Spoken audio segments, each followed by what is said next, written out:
આખો ગોમ કેના ફેવરમાં છે ભાઈ? હા ડીજે તો વાગે ને. કોમના નિયમમાં સારું ફોસીની સજા નહીં નકાત તો મારે મરવું પડો યાર. ગોમ કેના ફેવરમાં છે ભાઈ? ઉતવાળો બોલજો, ગોમ કેના ફેવરમાં છે? આપણને કોઈને પૂછ્યું? 3 વાગ્યા સુધી આપણે રાહ જોઈ.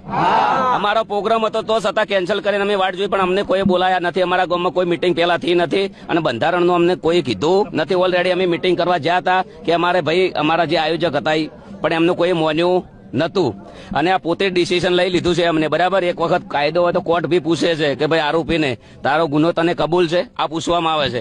કદાચ કોમના નિયમમાં સારું ફોસીની સજા નહીં નકાત તો મારે મરવું પડો યાર. અને આ તો સારું છે કે એના ઘરમાં હું નહીં રહેતો, શિયાળાનો ઢાજનો ઠરી જોત.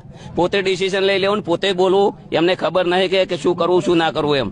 અને જે 4-5 જણા છે એ ગોમના છે, એ લોકોને ખાસ કરીને મને નેચું દેખાડવાની વાત કરી છે અને એ લોકોને જ આયોજન કર્યું છે. આખું ગોમ કેના ફેવરમાં છે ભાઈ?